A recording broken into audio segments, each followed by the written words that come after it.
Hayyee akkam jirtu? Kun Harbour Media Network. Akkamitti bilbilaan wal qabsiisuu akka dandeenyu waliin ilaalla. TikTok keenya akkamitti bilbila wajjin wal qabachiisuu yookiin immoo wal simsiisuu dandeenya. Jalqaba irratti gara TikTok application keenyaa dhaqna jechuudha. Fakkeenya hedduun keenya TikTok application keenya bira ni dhaqna. Wanni kallattiidhaan harka kootiin tuttuqaa isinitti agarsiisuu fedheef illee tokko akka sirriitti adda baafannee beeknuuf jechuudha. Applicationii TikTok gattuqna. Erga gattuqnee booda iddoo gara gadii jirtu kana gara dhumaa kanarra ni dhufna. Gara dhumaa kanarra dhufnee maal tuqna jechuudha? Isii profile jettu taan tuqna. Isii profile jettu kana akkuma tuqnee maal goona? Gara mataa gubbaa olii ol baana.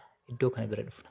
Isii san erga cuqaafne yookiin immoo tuqnee booda gara gadii kanatti deebinaa jechuudha ammallee. Eessa bira dhufna? Setting and privacy kan jedhu kana bira dhufna. Yeroo setting and privacy kan jedhu bira dhufne ni cuqaafne yookiin immoo ni tuqna yookiin immoo itti buunaa jechuudha. Garam nu fida? Gara fuulitti aanu kanatti nu fida. Jalqaba irratti account kan jedhu tuqna. Erga account kan jedhu tuqnee booda haala salphaa taheen gara account information keenyaa seennaa jechuudha. Odeeffannoo waliigala account keenyaa bira seenna. Erga si bira seennee booda maal goona? Bilbila keenya finnee wal qabsiisna jechuudha TikTok keenyan. Yeroo tokko Googleedhaan bannee asitti email illee hin qabu, bilbila illee hin qabu, duwwaa ta'e akkatti nutti mul'achuu danda'a. Yoo kana nuti maal goona? Jalqaba bilbilaan gattuqna. Fakkeenya gaafa biyya biraa jiru gara Itoophiyaatti yoo galle yookiin immoo Itoophiyaa irraa biyya biraa yeroo deemnu lakkoofsa bilbilaa kanaan osoo biyya san jiru jijjiiruu qabna jechuudha. Miidhaa isaatiif faayidaa isaa immoo yeroo biraa kan isiniif qabadhee dhufu ta'a. Fakkeenya bilbilaa wal qabsiisuuf deema. Amma maal godhaa? Iddoo kana dhufee bilbilicha itti barreessa jechuudha. Miyaan bilbila Itoophiyaa tokko haa barreessu. 9 calliseetumaan lakkoofsa bilbilaa kana barreessee jira jechuudha. Yeroo lakkoofsa bilbilaa kana asitti barreessu maal godha? Kallattiidhaan lakkoofsa bilbilaa kanaa fi eenyu wal qabsiisuuf deema jechuudha. Amma TikTok kiyya wal qabsiisuu deema. Mee continue jedhaan. Erga continue jedheeni booda maaltu naa dhufa? Koodii lakkoofsa bilbilaa kanarratti naaf ergama jechuudha.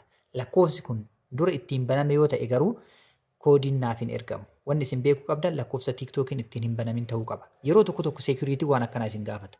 Yeroo wanni akkanaa isinitti dhufe yookiin wantoonni garaagaraa fakkeenya mee jijjiiree isin haa fidu. Yoo wanni akkanaa dhufe xiyya gara gadii kana quba irra keettanii gara as harkistu. Yeroo isin akkana as harkistanitti maal ta'a deema? Sareen kun straight walitti gala. Straight akkatti saree kana sirri isaa uumtan jechuudha. Mee an kana dogongorsiisee ka birallee akkanaa fidu isinitti agarsiisu. Isii xiyya tana tuquudhaan refresh gootan. Wanni asirra jiru kun yoo isin hin galiin isii tana ni tuqtan isiniif jijjiiraa jechuudha. Amma kun muka kana straight godhiitii galchinaan jedhe teessoo wayiitii na fakkaate soofaadha. Akkana harkisa xiyya kanarra quba kaa'ee erga akkana harkisee booda maal godhaa? Haala kanaan sirrii galchee jira jechuudha. Amma yoo gadhiisu maal ta'a? Right naa godha. Na dabarsee jira. Maal naan jedhe? No internet connection. Internet connectioniin kee dadhabaadhaa jedha. Yeroo kana maal gootan isin? Yeroo tokko wanti akkanaa isin mudate daatarra yoo jiraattan ta'e gara Wi-Fiitti jijjiirtu. Wi-Fi irra jirtu yoo ta'e immoo gara daataatti jijjiirattu jechuudha. Mee continue jennee itti hafuufnu. Viidiyoo kana sirriitti qalbiidha yoo hubattan ta'e haala kanaan koodiin ergamaa jechuudha.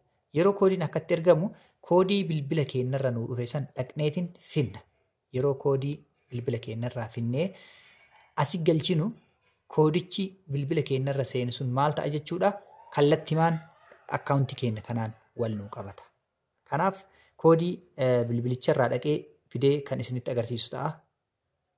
Na hordofa. Xumura irratti wanti guddaan nuti beekuu qabnu jechuudha. Egaa koodii galchinee booda lakkoofsicha bilbilaa itti galchine kanaan akkuma jiru wal qabata. Akkaawuntiin keenya lakkoofsa bilbilaatiin wal qabatee jira jechuudha. Yeroo inni lakkoofsa bilbilaatiin wal qabate wanti nurraa eeggamu homtuu hin jiru jechuudha. Haala kanaan TikTok keessan bilbilaan wal qabachiisa. Lakkoofsa bilbilaa keessaniin TikTok keessan wal qabsiifadha. Gaafii fi yaada kamiifiyyuu toora miidiyaalee hawaasaa keenya Harbour Media Network gara YouTubeetiin nu argachuu dandeettani. Harbour Media Network jettanii yeroo sarchi gootan kunoo isiniif jira jechuudha. Viidiyoottan hedduu Harbour Media Network kan dalage jira. Viidiyoottan hojii, viidiyoottan biizinesaa garaagaraa hedduu as jalatti karaa salphaadhaan argachuu dandeessu jechuudha. Gara biraatilleen gara Telegiraamaatiinis nu argachuu dandeessu. Miidiyaalee hawaasaa kamirrattuu viidiyoottan hojii, viidiyoottan garaagaraa, carraa hojii, leenjiiwwan ijaarsa sammuu, appilikeeshinoottan onlaayinaan hojjechuudhaan galii irraa argachuu dandeenyu liinkii isaanii wajjin hunda isaanii isinii kaa'ee jira jechuudha. Eenyummaanuu bakkuma kamiyyuu ta'ee hojiilee onlaayinaa bakka jirutti hojjechuudhaan galii gaarii irraa argachuu kan danda'u karaa salphaadhaan isiniif kaa'amee jira jechuudha. Kanaaf horaa bulaa deebanaa wanta isin dhibe mootu gara fuula feesbuukaatiinis gara laafoo kee jettanii karaa salphaadhaan miisenjara irraan feesbuuk irraan nu argachuu dandeessu jechuudha. Toorri miidiyaa hawaasaa keenya kunoo isa kana jechuudha. Kun feesbuuk yookiin mootiyyuu gara peejii Harboor miidiyaa neetwoorkii yookiin immoo gara laafoo kee jechuudhaan karaa salphaadhaan gama kanaanis miisenjara irraan nu qunnamuu dandeessu. Horaa bulaa deebanaa. Viidiyoo itti aanutti hanga wal agarrutti viidiyoo kana sheer kooppi liink gochuu hin irraanfatinaa. Wanta keessaa isin fayyadu yoo isin irraa faayidaa argattan yoo isin ofii beektan hiriyoota keessaniif sheer gochuu hin irraanfatinaa. Kun Harboor miidiyaa neetwoork an Kaliil ture hanga ammaatti turtii kan isin waliin taasise horaa bulaa deebanaa.